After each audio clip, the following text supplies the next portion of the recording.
Hello everyone, আজকে আমি আবার একটা মিনি ব্লগ নিয়ে চলে এসেছি। তো আজকে দিনটা ছিল বিশ্বকর্মা পুজো। তো আমি হঠাৎ করেই ভাবলাম যে একটু ঘুরতে বেরোবো। তো সেই কারণেই আমি এখন রেডি হয়ে নিচ্ছি।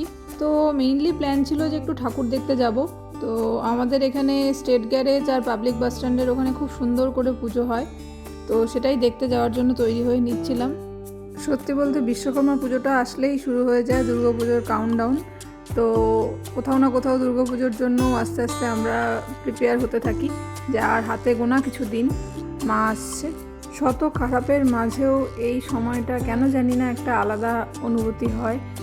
সত্যি বলতে এই পুজোর 4টা দিনের জন্য আমরা একটা বছর ধরে প্রত্যেকটা বাঙালি অপেক্ষা করে থাকে। পুজোর এই সময়টা আমরা প্রচুর ঘোরাঘুরি করি, প্রচুর খাওয়া দাওয়া আড্ডা হই হুল্লোড় হতে থাকে। অনেকের সাথে এই সময়টা দেখা সাক্ষাৎ হয়, নিজের আত্মীয় স্বজনরা সবাই আসে। সো পুজো নিয়ে কথা বলতে বলতে আমিও এখানে রেডি হয়ে গেছি। তো চলো এখন বেরোনো যাক। তো প্রথমেই আমরা গেছিলাম হচ্ছে এই পাবলিক বাস স্ট্যান্ডের পুজোটাতে। এখানে খুব সুন্দর লাইটিংটা হয়েছিল।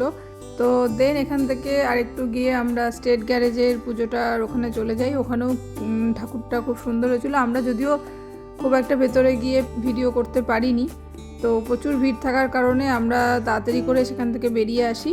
তো এরপর বাড়ি এসে আমরা রাতে খিচুড়ি খেয়েছিলাম সবাই। তো যাই হোক, এইভাবেই আমাদের দিনটা শেষ হলো। তো ব্লগটা ভালো লেগে থাকলে একটা লাইক করে দিও। দেখা হচ্ছে নেক্সট ভিডিওতে। Thank you so much.